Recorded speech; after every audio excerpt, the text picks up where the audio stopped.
Kisah nyata, lelaki peminum miras dan sering booking pelacur itu ternyata adalah wali Allah. Sultan Murad IV dikenal sebagai seorang pemimpin yang adil, tegas dalam memberantas korupsi dan segala kemungkaran lainnya.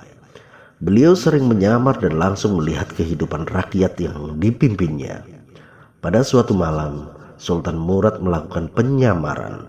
Beliau pergi bersama prajuritnya, sampailah di sebuah lorong yang sempit dan didapatinya seorang lelaki tergeletak. Sang Sultan mencoba menggerakkan tubuh orang tersebut, tapi ternyata sudah tidak bernyawa. Orang-orang yang berlalu lalang tak ada yang memperhatikannya. Sang Sultan pun mencoba memanggil orang-orang itu. Kemudian seseorang bertanya, "Apa yang kau pikirkan?" Sultan pun bertanya, "Mengapa orang ini meninggal? Tidak ada satupun di antara kalian yang mau mengangkat jenazahnya. Siapa dia? Di mana keluarganya?" Sultan kembali bertanya. Kemudian orang-orang itu berkata, "Dia adalah peminum miras dan pezina." Lalu Sultan membalas, "Tapi bukankah dia termasuk umat Nabi Muhammad SAW?" Terang Sultan, "Ayo, kita angkat jenazahnya, kita bawa ke rumahnya," ajak sang Sultan yang sedang menyamar. Mereka pun akhirnya mau mengangkat jenazah itu ke rumahnya. Saat sampai, sang istri pun menangis mendapati suaminya sudah tidak bernyawa. Orang-orang yang tadi mengangkat jenazah langsung pergi, tinggal Sultan dan para pengawalnya.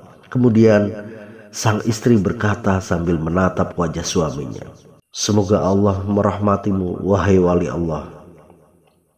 Wali Allah, aku bersaksi bahwa engkau termasuk orang soleh." Mendengar pernyataan yang aneh itu, Sultan Murad bertanya, "Bagaimana mungkin dia termasuk wali Allah sementara orang-orang membicarakan tentang dia begini dan begitu?" Sampai-sampai mereka tidak peduli dengan kematiannya. Ternyata sang istri sudah menduga hal itu akan terjadi. Sang istri kemudian bercerita tentang suaminya semasa hidupnya. "Setiap malam suamiku keluar rumah, pergi ke toko-toko minuman keras. Dia membeli minuman keras dari para penjual sejauh yang ia mampu. Kemudian minuman-minuman itu dibawanya ke rumah, lalu ditumpahkannya ke dalam tempat buang hajat sambil berkata, 'Aku telah meringankan dosa kaum muslimin.' Dia juga selalu pergi menemui para pelacur, memberi mereka uang dan berkata, 'Malam ini kalian sudah dalam bayaranku, jadi tutup pintu rumahmu sampai pagi.' Kemudian ia pulang ke rumah dan berkata kepadaku, 'Alhamdulillah, malam ini aku telah meringankan dosa para pelacur itu dan pemuda-pemuda Islam.' Orang-orang pun hanya menyaksikan bahwa ia selalu membeli khamr dan menemui para pelacur. Lalu orang-orang menuduhnya dengan berbagai tuduhan dan menjadikannya buah bibir. Uang yang dipakai untuk hal itu adalah penghasilan sang suami yang selalu dibagi 3 bagian.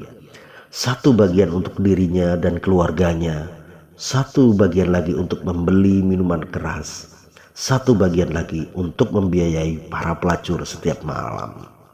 Sang istri khawatir kepada suaminya. Ia takut nantinya orang akan menganggap suaminya adalah orang yang fasik. Tak ada seorang yang akan memandikan dan menyolatkan jenazah suaminya ketika meninggal karena salah paham orang-orang tersebut. Namun jawaban sang suami di luar dugaan. Bahkan ia tertawa. Ternyata sang suami berkata, "Jangan takut, bila aku mati, aku akan disolati oleh sultannya kaum muslimin, para ulama dan para wali." Mendengar cerita tersebut, Sultan Murad yang sedang menyamar menangis dan berkata, "Benar demi Allah, sesungguhnya akulah Sultan Murad. Besok pagi kita akan memandikannya, menyolatkannya dan menguburkannya. Aku akan himbau kepada para penasehatku dan seluruh ulama Turki untuk datang menyolatkan jenazah almarhum." Dan benar saja, keesokan harinya Sultan Murad IV, para wali dan para ulama benar-benar hadir untuk mengurus jenazah lelaki itu. Proses ini pun juga diikuti oleh rakyat Sultan Murad. Kisah menakjubkan tersebut ditulis dalam buku harian Sultan Murad IV dan kembali diceritakan oleh Al-Musnid Syekh Hamid Akram Al-Bukhari. Dari kisah nyata ini kita dapat mengambil hikmah pelajaran bahwa segala kebaikan dan keburukan yang hanya didasari oleh mata dan telinga kita maka akan menipu kita. Berapa banyak orang yang manis bertutur kata, orang yang berpakaian seragam kebesaran, namun dia sebenarnya adalah penjahat terbesar di suatu kampung atau suatu negeri. Berapa banyak pula para pejabat yang dihormati, namun tega merampok dan mencelakakan rakyatnya sendiri. Bahkan saat rakyat kesusahan, menteri dan pejabatnya malah membuat aturan paksaan berdagang dengan rakyatnya di masa pandemi. Itu bisa terjadi. Sebaliknya, banyak pula orang hebat dan jujur yang tidak bisa dibeli dengan uang dan kekuasaan, yang justru dianggap penjahat dan masuk bui.